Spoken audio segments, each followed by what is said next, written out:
Chers compatriotes, là où que vous soyez, je vous salue. Que vous soyez en Occident ou sur le continent africain. Chers compatriotes arabo-africains, afro-musulmans, arabo-musulmans,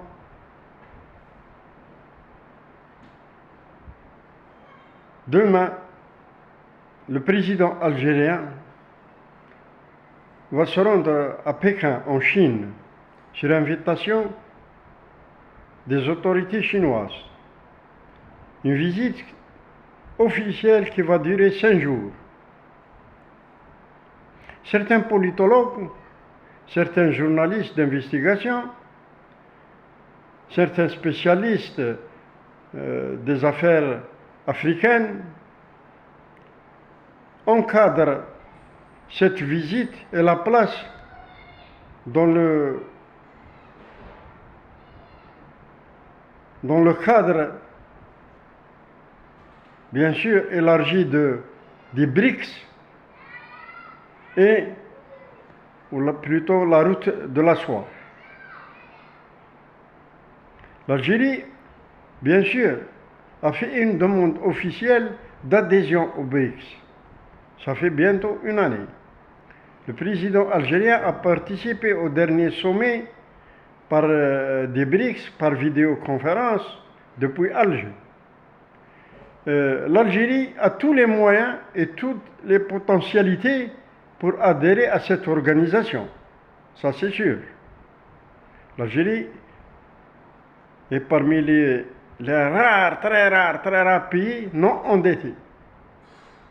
Elle ne doit rien au FMI, ni à la Banque mondiale, ni au Club de Paris, ni à la Cité, ni à aucun autre organisme économique ou financier de quel genre que ce soit. Donc l'Algérie est libre de ses décisions. Elle est libre de ses mouvements. Et elle peut le rester si elle le veut. Donc c'est un atout. Le deuxième atout, l'Algérie a des potentialités minières, énergétiques, incomparables. Elle peut alimenter toute l'Europe, disons, ou plutôt plus que la moitié, les 3/4 de la planète, rien qu'à partir de l'énergie solaire. L'Algérie, donc, se veut garder sa place parmi les pays émergents et veut sortir des pays sous-développés pour atteindre un niveau comme les autres pays,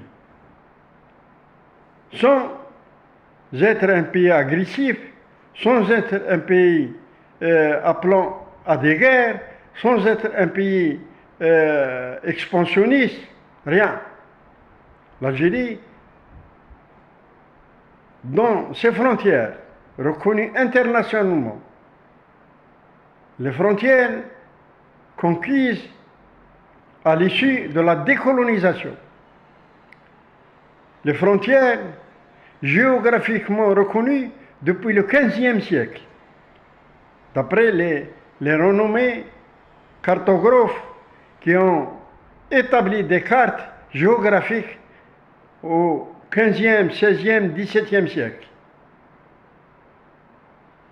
Alors, il faut en faire référence. L'Algérie,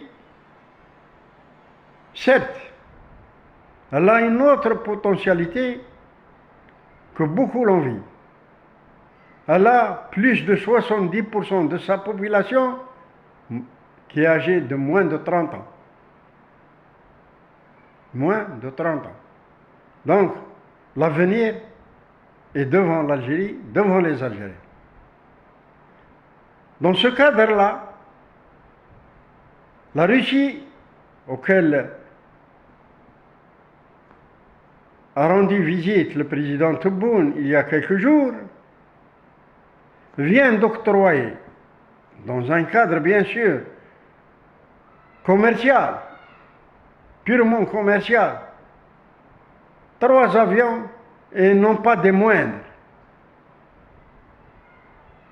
À vous de déterminer lesquels, parce que les autres avions les Sous-34 ou 57, ce sont des escadrilles qui vont de 14 à 15 avions en le genre. Mais ces avions-là spéciaux, vous n'avez qu'à regarder les médias qui en parlent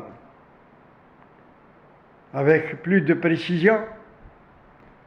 Donc l'Algérie va se doter de ces bombardiers qui n'ont pas d'égal sur le plan international.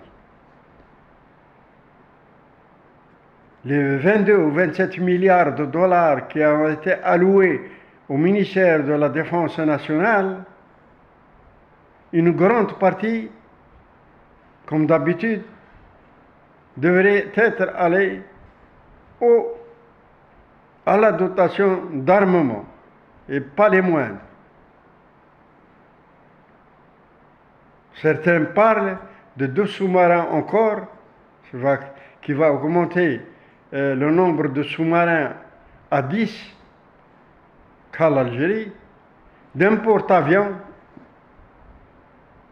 et de plusieurs systèmes de défense électronique pouvant encadrer tout le territoire national de l'ouest à l'est. Bien sûr, faisant obliger les pays riverains de la Méditerranée de demander l'autorisation à tout envol de leur avion. Les spécialistes vous diront quelque chose. C'est dans ce cadre-là que la visite de M. Tebboune en Chine va s'inscrire dans l'ordre de la continuité pour que l'Algérie obtienne aussi de la Chine d'autres armements plus sophistiqués encore, que ce soit des avions ou des porte-avions ou d'autres armements qui ne peuvent être déclarés à l'heure actuelle et au niveau des discussions actuelles. Et selon les spécialistes militaires, l'Algérie sera inviolable, intouchable et jamais colonisable. Que certains passent le mot à leurs amis. La défense de l'Algérie fait partie intégrante de la défense de l'Afrique subsaharienne et en plus particulier l'Afrique du Nord et l'Afrique du Sahel. Parce que l'Algérie fait partie de ces ensembles et elle doit mener, quoi qu'il arrive, sa défense en concert avec la défense des pays du Sahel et des pays nord-africains. Et même pouvant aller s'étendre jusqu'à la défense de l'Égypte, pays frère.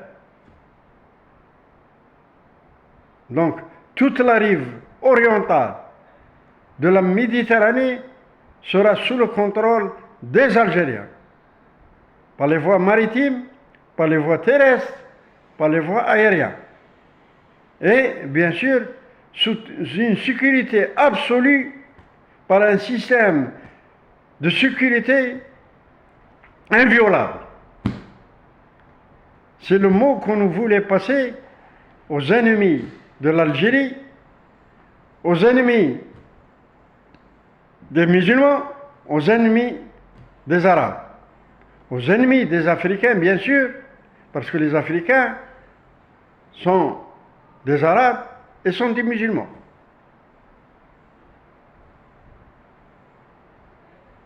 Ceci doit amener les ennemis de l'Algérie à refaire leurs calculs avant, bien sûr, avant la réunion prochaine des BRICS en Afrique du Sud.